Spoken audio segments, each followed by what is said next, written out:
Chapter 8. Your mind can be your greatest ally and your worst enemy. I have heard this phrase in various forms, but the closest I can find for its source is the Bhagavad Gita. Chapter 6, verse 6. For one who has conquered the mind is the best of friends.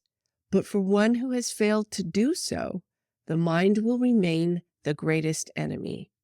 What is the mind, and where does it exist? Sadly, science has been unable to tell us, but from an experiential standpoint, it doesn't feel like it's in the brain. When I talk to myself, I hear my voice speaking, even though I don't have an internal mouth or ears. My memories appear as bits of a photo, and my imagination can be like a scene from a movie playing out in the future. But I don't have a set of internal eyes. Yet I know that my mind changes my brain, which changes me. It's important to realize that we have the power to make our minds work with us and not against us. Even as I write this sentence, my inner monologue says, "You sound like every motivational quote on the internet." I hate to sound so hokey, but sometimes I guess I have to be that dramatic person. We know the changes in the mind are pervasive. A change in one thought can change our feelings, sending molecules of emotions to cells throughout the body that impact physical sensation and functions, and potentially our health. Our thoughts and feelings can lead to decisions and behaviors that can affect our lives and the lives of others forever. This is why the mind is both our friend and foe. For this reason, my question is, how do we become better friends? In Chapter 4, I wrote about how, from the time we're born, a model of the world is generated in our minds by our experiences and education. This idea of a model reminds me of the Sagrada Familia in Barcelona, Spain. It is a spectacular demonstration of art and architecture. Construction of the Sagrada Familia started in 1882, yet it remains a work in progress. I have never seen anything like it. The intricate beauty, attention to detail, and uniqueness of its structure are unmatched. Each side of the building is different. The stained glass acts almost as a brush, painting the interior with an array of beautiful colors. Honestly, it is stunning to behold. Every human is a spectacular demonstration of unfinished art and design. Each of us is a unique, complex work in progress that seems unending. Our complexity is a constant source of awe and wonder. Gratefully, we have tools to remodel and expand our construction until an accident, disease, or death takes them away. The construction of our model of the world begins with the base framework we are born with, our body and mind, along with the genetic instructions from our DNA that guide our development. We may inherit musical talent, an affinity for numbers, or artistic abilities, influencing what we like and don't like. Mutations of our genes make even identical twins unique, but experience plays a large part in the making of our model. Our mood and bodily condition can dictate how the brain filters incoming sensory signals, focusing our perceptions and shaping the recipes for future emotions, resulting in our thoughts, decisions, and behaviors. We might be building our internal model with limited information, and why awareness, curiosity, and getting our ego out of the way are essential to emotional well-being. Because of the model, we can live non-consciously most of the time. Our model allows for energy efficiency. You don't have to think about how to ride your bike or walk. As mentioned in a previous chapter, most neuroscientists agree that 90 to 99% of our thoughts, feelings, and actions are subconsciously driven. I'm not saying we're a bunch of sleepwalking zombies, as some philosophers, such as David Chalmers, might argue. I propose that we are a product of our model and respond accordingly. Because our internal model of the world is ours and ours alone, only we can change it. What came first, the thought or the emotion? In the book, Understanding Emotion at Work, author Stephen Feynman writes, "Our feelings are crucial for prioritizing, sorting, and filtering possibilities. Otherwise, we become paralyzed or stuck in a perpetual loop. They guide us as to what matters and what is relevant, not just to what makes sense. Feelings are a source of information. They are our own personal feedback on what is significant, irrelevant, dangerous, or desirous in what we see, touch, smell, or think about." What he is saying is that we are primarily feeling beings. Feynman recounts the story given by neuroscientist Antonio Damasio, whose work on the role of emotions and feelings in decision-making is renowned. Damasio spoke of a patient with a brain injury in a specific area of the prefrontal cortex, where it is thought we process some of our emotions.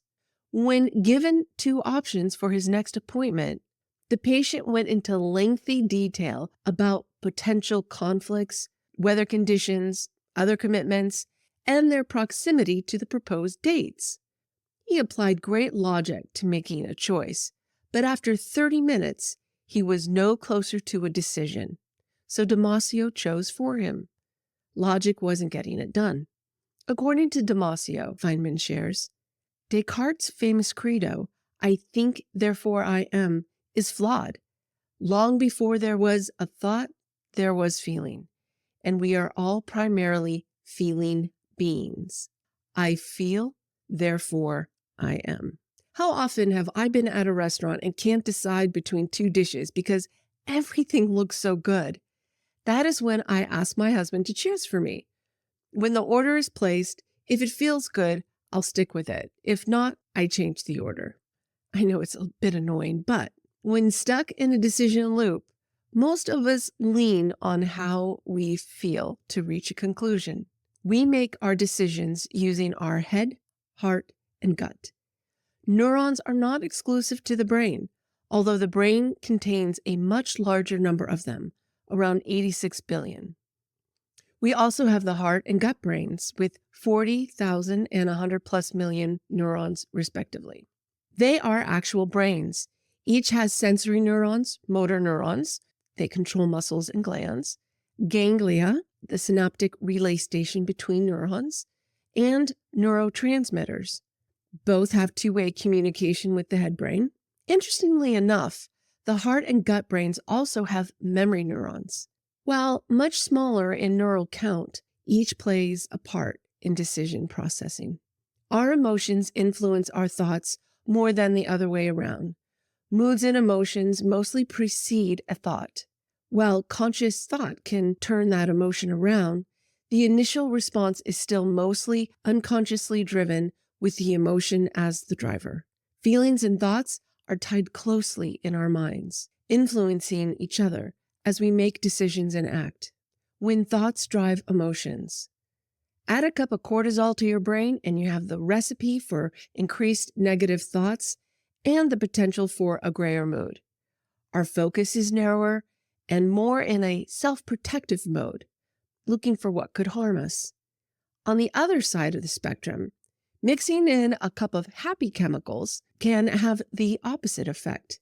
When I took my brain health coach certification, in one of the training videos, Dr. Amen said that if a person is too calm and happy, this puts them at greater risk because they're not alert enough. The focus is so geared towards the positive that they don't see the negative, the rose-colored glasses effect. How many of us have had the pleasure of having too many happy chemicals most of the time? We struggle more with negative thoughts because of a few reasons. One is that stress is a big issue for many. The other is self-esteem. When we don't feel good about ourselves, that impacts our thoughts about ourselves and others. And according to Nathan Hevlick, PhD, drives much of the cruelty in the world.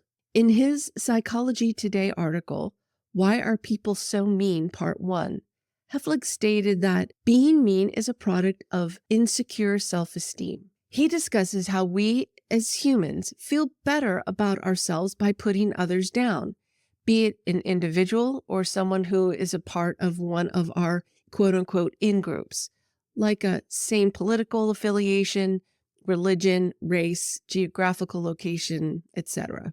The tendency is to be more adversarial towards others, to restore self-esteem after being insulted or criticized.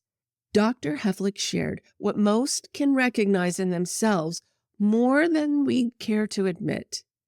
In one study, when people were told they were unattractive using false feedback compared to being told they were attractive, they rated others not only as less attractive, but also as less intelligent and less kind.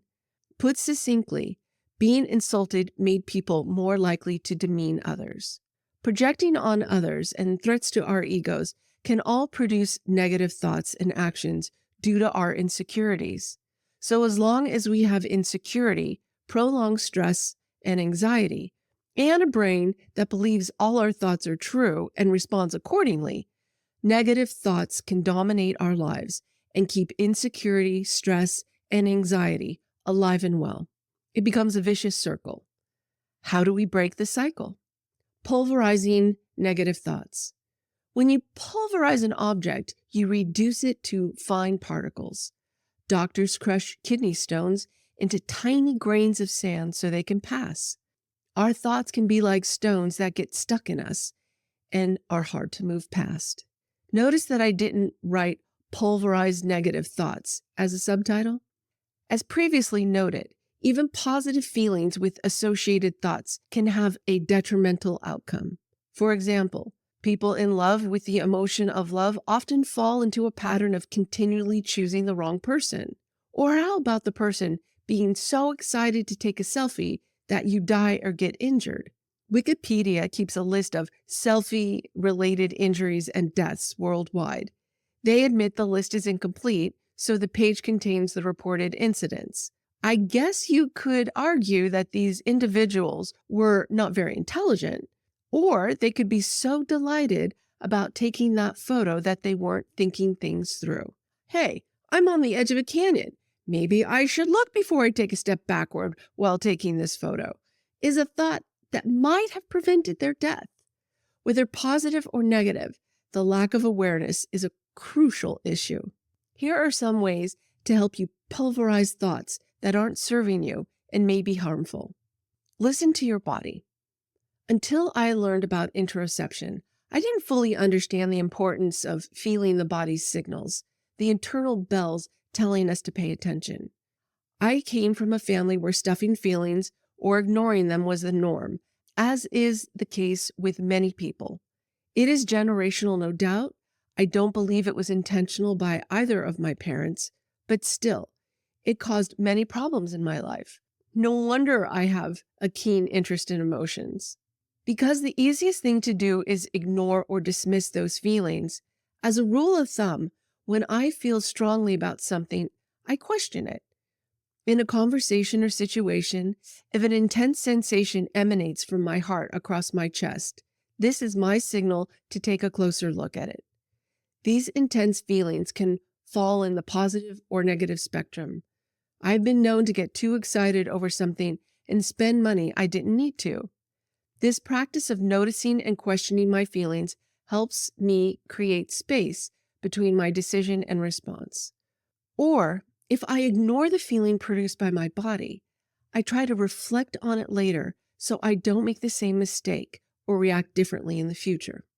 Many apologies have come from this reflection and a few returns to the store. Another time I pay attention is when I feel in my gut that something is wrong or which direction to take.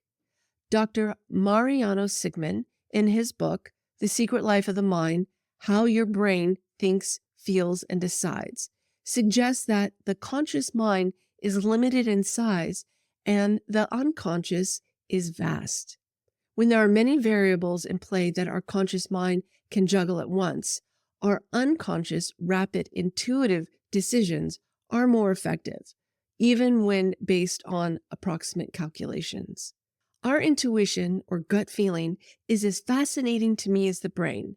We have an innate sense that tells us to reach out to a friend, to take a left rather than a right turn, or that something's wrong.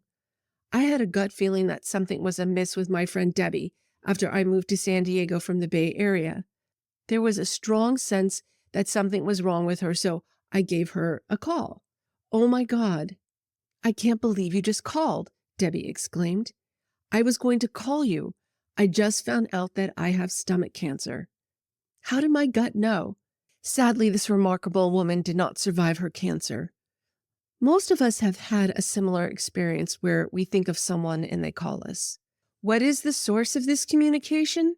While that may be uncertain, I know I can trust it most of the time. We have 3 brains that all communicate with us. The neurons in the heart and gut also send out neuropeptides, just like the brain in our head. If our body is speaking, investigating if it is for a good reason might be the wise course of action. It all starts with noticing the feelings. The more we listen, the more we trust them. Sometimes they are correct and sometimes they're wrong. The times we get them right helps us to fine-tune and develop our confidence in those feelings. I should have listened to my gut. Wordplay. When I was younger, if my dad heard me say, "I'm so angry," he would respond, "Nice to meet you, angry." He was pointing out the difference between being and feeling. Your emotions do not define you. Anger is what you are temporarily experiencing. It is within your ability to change it, unlike your humanity and why words matter. Likewise, all-encompassing words can be overwhelming, such as never, every time, always, nobody, everyone, and no one.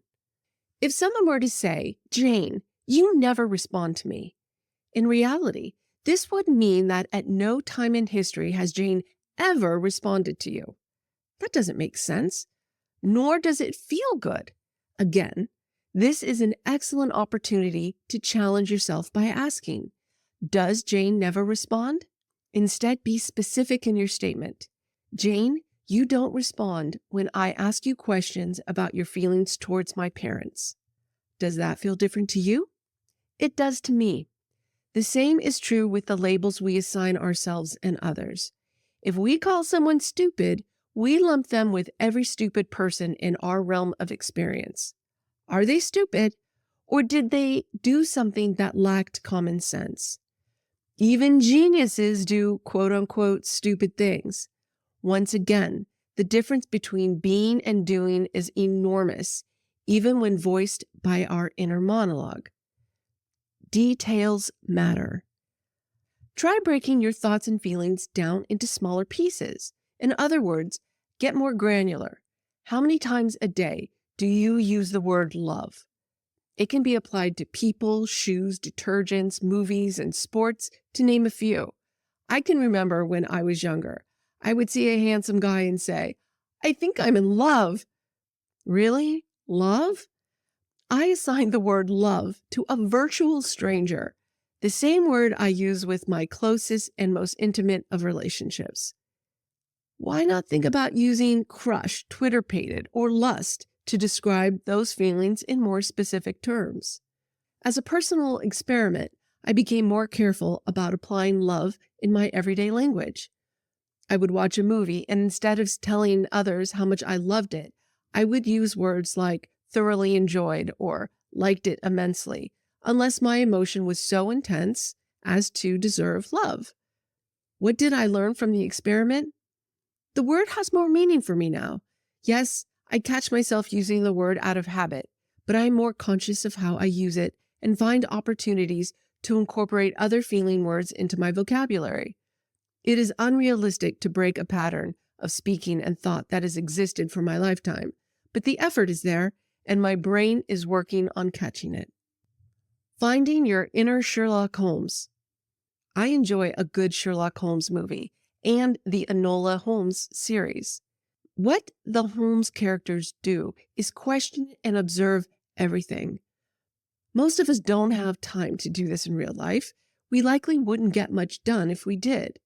But knowing that our feelings and thoughts aren't always true, questioning them might be a good idea, especially if those thoughts create insecurity, fear, anxiety, or mistrust.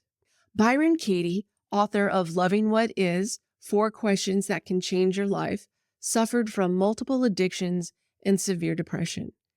She slept on the floor because she hated herself, feeling she did not deserve to sleep in a bed. She had a realization that when she believed her thoughts, she suffered. From that day, she challenged them with 4 questions. Number 1, is it true? Yes or no? If no, move to question 3. Number 2, can you absolutely know that it's true? And you're going to respond yes or no. Number 3, how do you react? What happens when you believe that thought? Number 4, who or what would you be without the thought? Yes, so simple and yet so powerful. We can believe a thought even without all the facts, potentially at a cost. Dr. Amen's brain health course is how I heard about Ms. Katie. He told me the story of how he met her through their shared book publisher. Dr. Amen has performed thousands of brain scans and completed studies for many types of brain conditions and injuries, including prisoners, some of whom were convicted murderers. These SPECT scans indicated underlying brain issues. He took one of Ms. Katie and shared the results with the students in his course. Much to his surprise, she had the brain scan of a murderer. The scan was performed when she was clean and sober. Perhaps what he saw was due to her years of addiction to drugs and alcohol. Then he said that this proves that software can override hardware. The reason that the last statement might be true is because of the power of the mind. Seeking meaning from incoming data is the brain's job. So when we observe a change in a coworker's behavior towards us, we often take those changes personally. She is mad at me might race through the mind. If it is your boss, you might think you will get fired. Remember, until the carry bear is in the campground, you don't know that something adverse will happen. Predicting the outcome is assuming. Often when we assume, we are making an ass out of you and me. A friend of mine led a team of people at work. She never shared what was happening with anyone until her mother died of an extended illness. She was hanging on by a thread and didn't want to be asked about her mother's condition daily, so she kept it all in at work. She was quieter, closing the door more often to take calls from family and the medical community caring for her. Several people took the change in her behavior personally, speaking badly of her to others. All the while, it had nothing to do with them. Many of those comments got back to her, but she had to focus on getting through the way she felt was best for her. They understood her prior behavior once they knew of her mom's death. We must remember that what we see isn't always the whole picture. Challenging our perceptions can change one thought and lead us down a pathway of new thoughts that dominate the mind. Those thoughts can be about how we view ourselves and others. Why uncover your recipes? I provided an exercise to identify ingredients for hidden recipes in Chapter 5, along with the results of a person with whom I completed the exercise. The woman in that chapter had ingredients holding her back, her feelings about not pursuing a career in pharmacology. In that case, she needed to refine the recipes to remove some ingredients. But what if we don't have enough ingredients?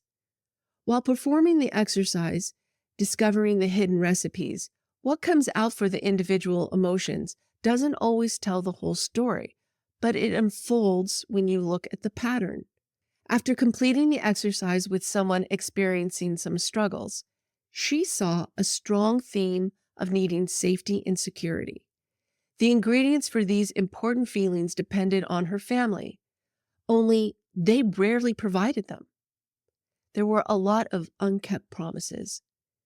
It was a no-win situation because of their actions or non-actions were outside of her control. By seeking ways to find more ingredients for the feel-good emotions, she is creating opportunities to generate more of what she wants to experience by taking control. Indeed, this was a big emotional awakening for her, resulting in some uncomfortable feelings.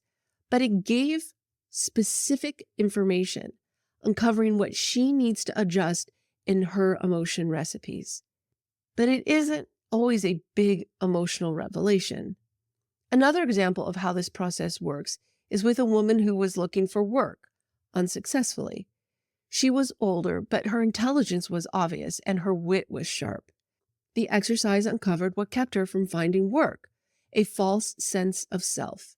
Her confidence in her intelligence far exceeded her confidence in her appearance.